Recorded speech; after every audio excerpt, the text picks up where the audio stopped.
All right. Welcome, everyone. Welcome. All right, let's wait about 5 minutes here before, not 5 minutes, excuse me, guys. Let's wait another minute or so to let people come in. Hey, Adriana, what's up? Hopefully you guys can hear me well.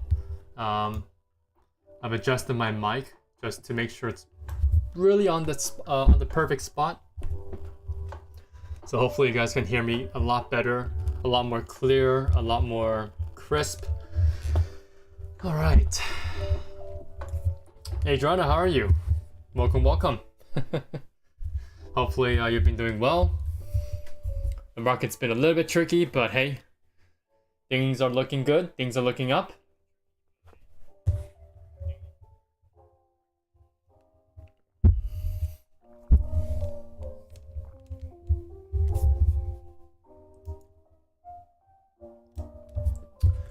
All right.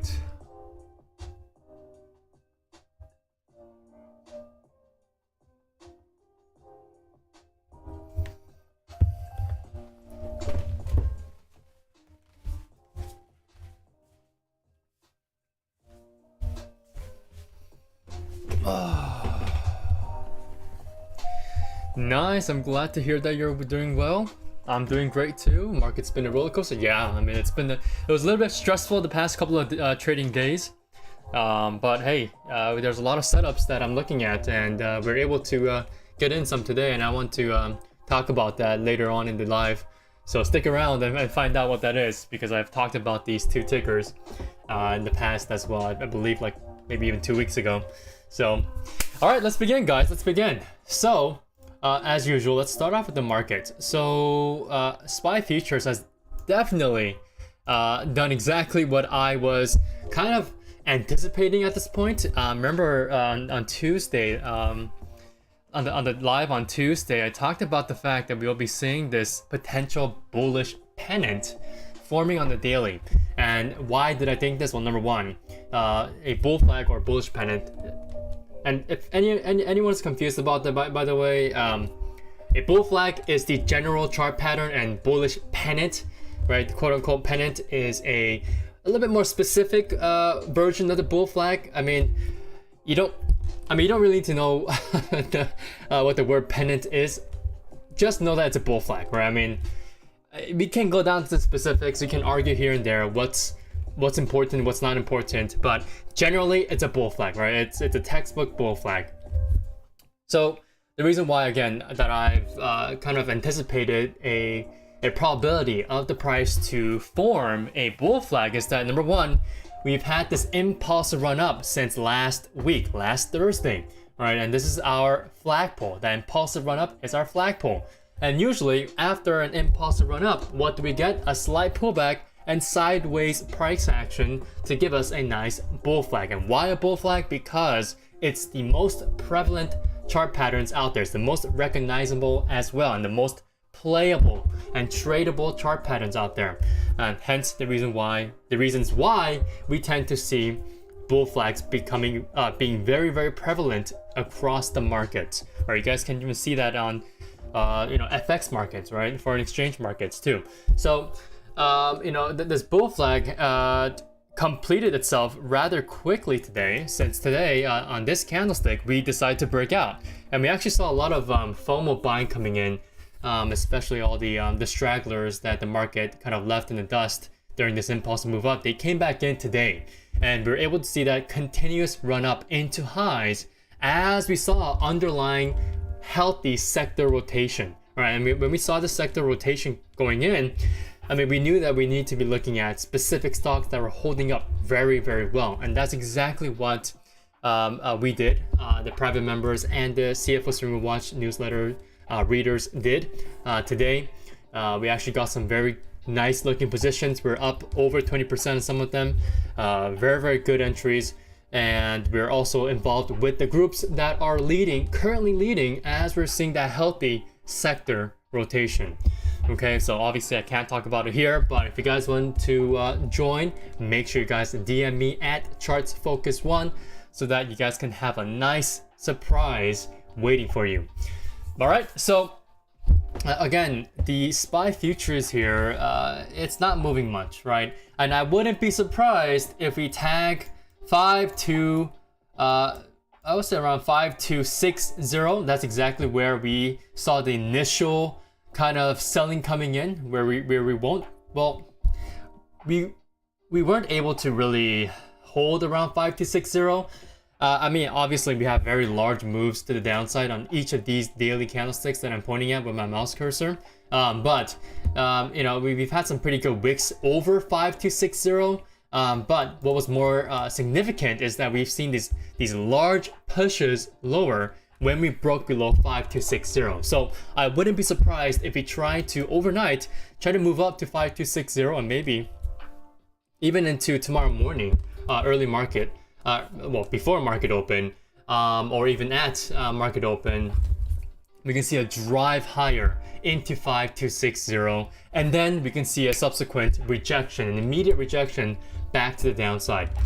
Okay, so that's essentially what I want to be seeing. I mean, overall, yeah, the volume now, right? Overall, the volume has been dismal, right? The volume is just absolutely horrendous. So if you go on the S&P SPY, obviously we just need to translate over what I've just exactly said to you guys on the SPY futures. So SPY tomorrow, there is a chance that we can see at least 521 being hit, at least 521 before we see any type of a large rejection back to the downside. But the volume, right? So the volume continues to be very, very low. And if I'm not mistaken, I believe Bar Chart posted this data here. Let me make sure I'm not saying it wrong here. So the S&P 500 or SPY's volume over the last 2 days was the lowest since 2021. And that's excluding all the holiday shortened trading days. I mean, we've seen even holiday shortened trading days, so the days that are observing holidays have a lot larger volume than what we saw in the past 2 days here. So that's a little interesting, right? I mean, you need to raise your eyebrows at that. I mean, yes, we are seeing essentially a low volume melt up, but this low volume also needs to be taken with a grain of salt as well. As in, like, you know, yes, we're moving to the upside. That's great. We are short to midterm bullish, but there's a little pinch of salt on the side there telling you that, hey, something's off, right? Something is off here. Yes, we're seeing healthy rotation as well, very healthy money and sector rotations going on. That's great, but the volume is telling us something completely different, right? And there is a higher probability of us seeing an injection of selling volume as we see an increase in volatility, because VIX, right, the volatility index of the S&P 500 has been absolutely crushed to the downside, especially after last Friday's NFP or jobs report data. And so you know, we're right back down to this quote-unquote support area on VIX, around 12.68ish or 12.50 if you guys want to round back down to the whole number. But you know, it's gonna get interesting tomorrow, especially, and I wouldn't be surprised if we do decide to reject pretty harshly at highs tomorrow around 521, like I've said. And you know, it'll be pretty interesting to see where we go from there, because next week, guess what? We have the monthly OPEX for May, right? May 17th.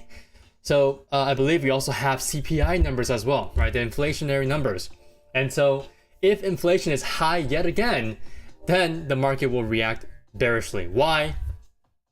Because jobs, you know, a bad jobs report is great news for the Feds. Right? I mean, I've talked about this extensively with the newsletter readers and the private members of the CFO Discord. I talked about it a lot back in 2022 as well, when we saw inflation just absolutely skyrocketing until we hit that 9.1% highs. I believe it was 9.1%. yeah, 9.1% in June of 2022. And so, you know, this very, very tight jobs market is starting to crack. It's actually starting to crack. We saw that on April's job report or jobs report. So, you know, I think with the fact that we're seeing volatility just absolutely getting destroyed, right? We're seeing the VIX contracting bigger, well, not bigger, lower and lower and lower. It's actually telling us that we need to be ready for a potential large move to the downside on the S&P 500. And the volume in itself, we don't even need to look at the VIX. The volume itself is literally, quite literally telling us that we need to prepare for a potential large move down. Okay? So hopefully that makes sense, guys. I mean, I've been really digging into this idea the past week or so about the volume here, or at least the past 2 weeks. I mean, obviously the volume didn't really tell me that we're going to go up and melt up, but I was wrong there on my part, on the technical analysis there. I would have assumed that we would reject at that daily 50 SMA, but what we got instead was a large move up with very low volume. So we saw very low accommodating volume to basically not really confirm a move up higher, but the price did move up higher. So that's exactly what we got. So that was completely unexpected on my side for me personally. And I had to quickly switch my views, even though I was still looking for a potential move to the downside. And so now the odds of a move to the downside is starting to really increase here. And I am a little bit worried about the fact that, again, with inflationary numbers coming up next week and the monthly OPEX coming up for May, next Friday on May 17th, things are looking a bit precarious for all the FOMO bulls, right? And so hopefully we could be seeing a move down heading into next week. But so far, we're still pretty much moving straight up. It's almost a V-shaped recovery here, basically. And if we do decide to retest all-time highs tomorrow, I mean, that's amazing. That'll be very amazing that we can retest the all-time highs around 524 without any type of a large accommodating volume. All right, I mean that'll be pretty interesting to see. I mean, that would be another unexpected move from the markets. But hey, it is what it is, right? It is what it is. Okay, so for SPY, I'm expecting to see at the minimum 421 tomorrow. Or a maximum, I would say 421. But if you do see it pop over 521, not 421, 521, we should be seeing a large move back to the upside to at least 524. Okay, and so actually, if I'm not mistaken, I think I did today as well put 420 instead of 520 in my Discord and on my Instagram story as well. So that 420 level is just so you know, attractive to say, right? It just flows right out of my mouth. So this 520 level, excuse me guys, this 520 level has been a magnet so far, looks like, for this entire week. Well, since this week started, ever since we got that nice gap up and nice push up higher on Monday of this week. So yeah, I mean, that's pretty much it. That's really much it for the markets here. Let's go over the two tickers that I've been looking at. So SU, I actually alerted yesterday, and this one had an amazing breakout today. I mean, absolutely amazing. So before I go into the details here, let's take a look at the monthly time frame. Okay, so if you guys remember, I looked over this one. I even mentioned this to you guys in April, right, back in April. So SU, huge base, right? And the price is currently heading towards that base, this macro base resistance level of $42. And this base is over 16 years old. Right? I mean, let that sink in, guys. I mean, truly, this is amazing, an amazing base. And SU here should be able to hit 42. Now, on the monthly time frame, I do not like how we are losing volume. I would rather see a similar increasing volume that we saw here, okay, as we were moving straight up with an impulsive price action to the upside for months on end. So 1, 2, 3, 4, 5, 6 months. So obviously we tagged that 42 and it rejected again. So I wouldn't be too surprised if we do see 42, but I would want to see similar increase in volume rather than a decrease in volume when we've been breaking out of this nice macro wedge chart pattern as well. That's within this huge 16 plus year old base. Okay, so SU, today I alerted a nice, well, not today, yesterday, I alerted a nice swing trade, and unfortunately, I had to take out half of the position near the close of yesterday's price because we saw a swift move down as I got an entry point over 39.35, and I was like, oh my god, you know what? This might be a simple rejection again. Maybe we're seeing another, just a quick move down that we saw here. Okay, and I thought we could potentially see that again, and that could still be setting up a nice ascending support trend line here, or at the very least create an ascending triangle chart pattern, right? But instead of doing that, today what we got was a nice continued and very strong move to the upside, as we had a nice small gap up from yesterday's close. And we just pushed right through today's high, well, the previous highs, the previous high today, which was at 39.57.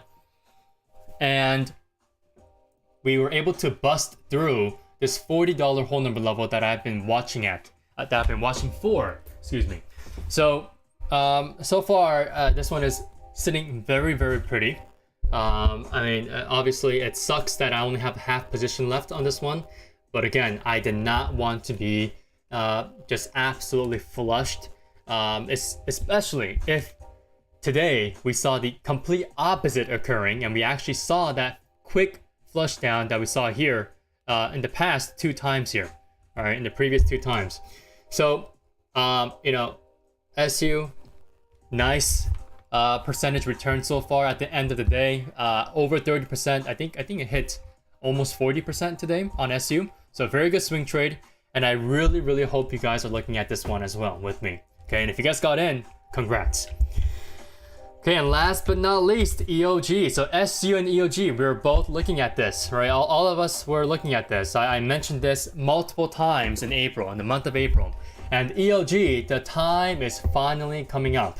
I still do believe that EOG has a lot more consolidation to do, but it's worthy of looking at it again and mentioning it again to you guys, because we're making this very, very tasty textbook looking bull flag, right?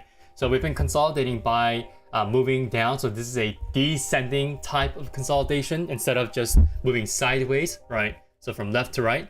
And what we're getting here is from a kind of a diagonal consolidation where we're descending into the consolidation phase. So as we're making this consolidation phase, we have a nice flag that we've been forming, right? And what is the flagpole, you might ask? Well, this entire large bullish move and breakout move to the upside after we broke out of this huge macro descending resistance trend line. And if you guys remember, I mentioned EOG, especially for my my newsletter readers, when I alerted VLO in the newsletter, right? I talked about VLO. It was one of our amazing swing trade ideas. It's also still one of my best, I think it is the best returning swing trades so far for me this year. And VLO, absolute monster, right? Obviously, I'm not looking at it anymore, but VLO, huge returns. It's been running up ever since mid to late February. I would believe that it can still go back and run up back to highs, but so far, it broke below the daily 50, right? I mean, I'm not gonna look at this one, and hence the reason why I'm looking at EOG instead, since EOG is making a much better consolidation here, right? It's making a more constructive pullback as it tries to form this bull flag and hopefully complete this bull flag without breaking below the daily 50 SMA here, right? This dark blue line. Okay, so EOG, I think the time is coming up. I would want to see if we do see a break below the daily 50, just briefly, like a very, very short and succinct time. I would want to see a retest of 126 as a heavy level support so that I can get a very nice entry point. But I would want to have this name stay over the daily 50 SMA. That's the most ideal and preferable price action that I would want to see on this name. Okay, so over the daily 50 SMA. All right. So as long as we can continue to complete this bull flag, we should be good for a break over this bull flag, maybe around 132, who knows? 132 is a daily level of resistance that we have made in the past here, previous times, and that's support like we saw over here in recent times, and now it's acting as a level of resistance again. So I really hope that the daily 50 acts as a heavy area of SMA support, and we can see a nice breakout over 132, and I believe we can see another actual retest of this flag resistance, this descending resistance trend line. Okay, and so now obviously if you guys want to wait for this one, I mean, I've been really nailing in this weekly resistance level sitting at 136.35. I probably said this a couple of times, right? Hopefully you guys remember this. If you guys remember me mentioning EOG a couple of times in the past few live streams, that goes all the way back to, early April. Okay, so 136.50, huge resistance level. I think that this one can revisit highs, the all-time highs level of 148, if you guys remember that as well. So I have a long-term target for EOG to 148, and it will be pretty interesting to see if it can defy all the odds of the fact that crude oil has been moving down, because this is a oil-related name. It's an oil refinery, right? It's directly involved in that market. So so far, I mean, it's been defying all the odds here of the crude oil markets, since it has been consolidating very, very well, while the counterpart here, VLO, hasn't been doing too well, right? So it's a very steep move down, very steep pullback.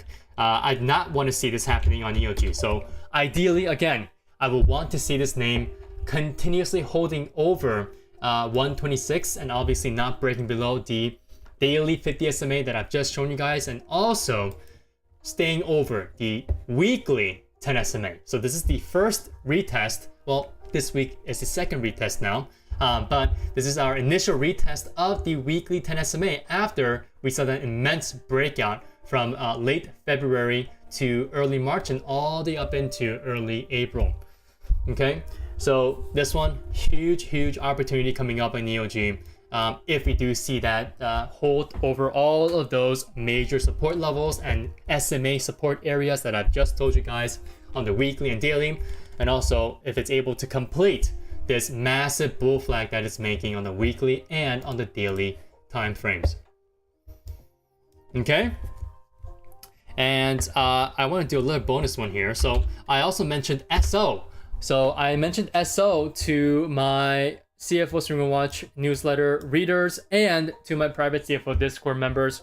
And SO is a utility company. And look how large this macro wedge is. I believe I mentioned it once here during the live stream. And so far, it's been on an absolute tear. I would not be surprised at all if you do see a retest of all-time highs at 80. And that could be next week or so, I believe, if this continues. And the volume continues to increase as well, and it stays over the weekly average volume. And this is good. Like, this is really good. It's a typical textbook breakout.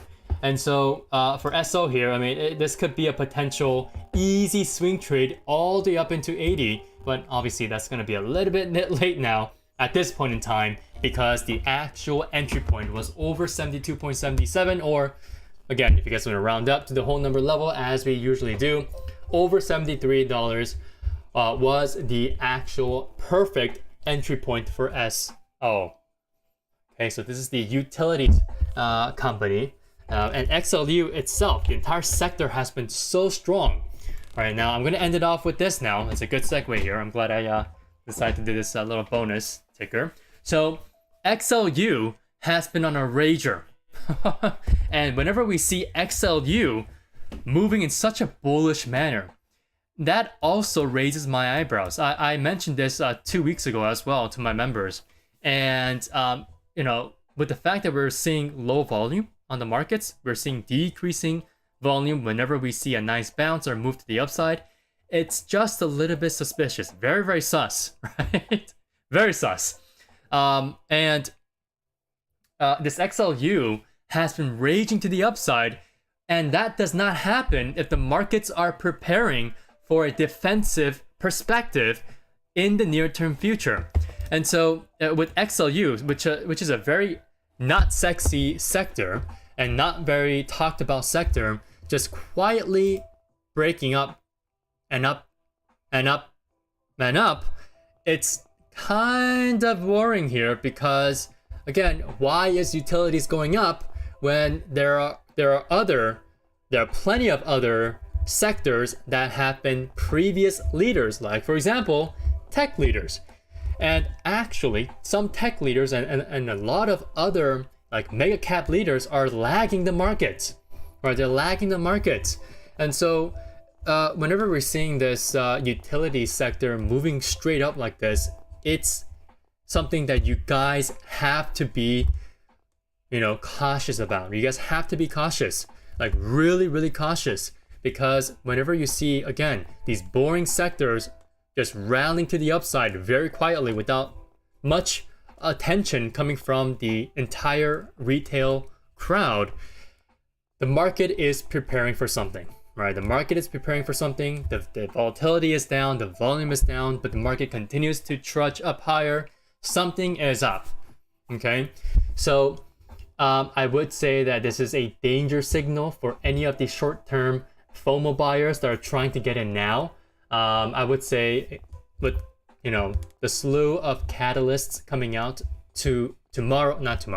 next week, I would say this is a real threat to any type of a long-term bullish perspective and outlook. So again, take a look at XLU, take a look at this this sector and the fact that it's been moving straight up. Yes, okay, I'm gonna give you guys a little asterisk there, a little asterisk. We have been seeing healthy sector rotations, and one of those rotations involved XLU, and is still involving XLU, right?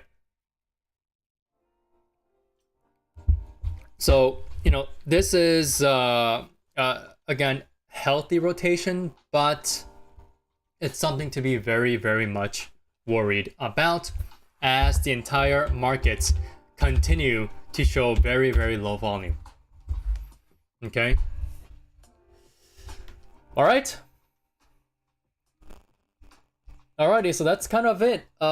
If anyone wants to, if anyone is joining in right now, make sure you guys watch the recording. I talk about some very important things on the markets overall, as usual. So you guys might want to watch that recording. As always, I've always said this whenever we do any live streams on Tuesdays and Thursdays.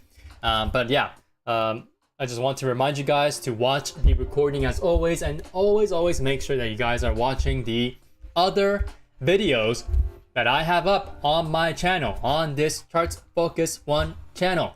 So make sure you guys are looking at those videos, letting me know if you guys learned anything in those videos and etc. But yeah, if you guys enjoyed this live stream, make sure you guys hit that like button down below, or smash that like button down below, whatever you guys want to do. It really helps out with the algorithm. And if you guys are really new here and brand new, make sure you guys hit that subscribe button, and to make sure that you guys are catching my live streams on Tuesdays and Thursdays, and also with any uploads to this channel, any video uploads that usually come out on Monday and Wednesday. Again, they usually come out on Monday and Wednesday. Make sure you guys hit that notification bell after you have hit that subscribe button.